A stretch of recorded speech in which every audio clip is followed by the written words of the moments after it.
Infant baptism is something that Catholics are often criticised over, but this is actually the minority view in Christianity.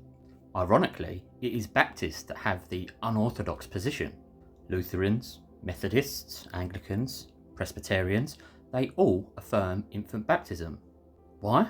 Because the Protestant Westminster Confessions of Faith affirm it too.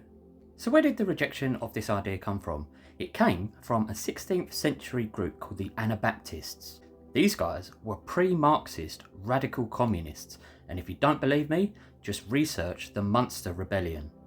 I mean, the Anabaptists were against everyone, and the Reformers found them repugnant. The problem here is understanding what baptism actually is. It is about what God does for us. We are the recipients of grace.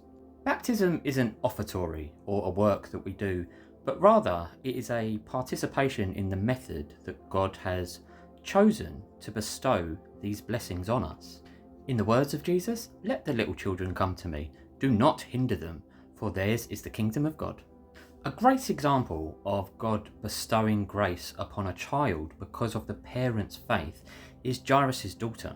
She did not come to Jesus or understand who Jesus is, but Jairus went to Jesus with faith. She was given grace and new life.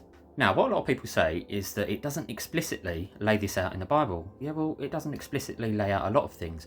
For example, if we look at the scene of the Last Supper, it is all men. In fact, there's nowhere in the Bible that explicitly says that women take communion. Does that mean it's only for men? I should hope you think not.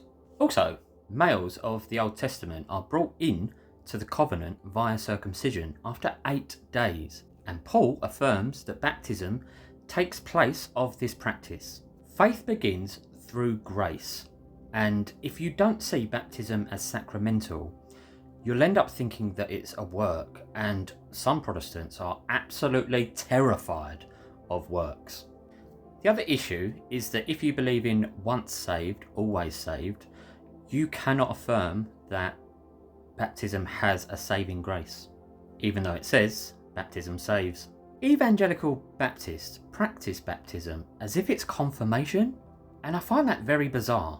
Imagine being a Baptist that denies baptism, limits baptism, and doesn't think that grace can be bestowed upon children.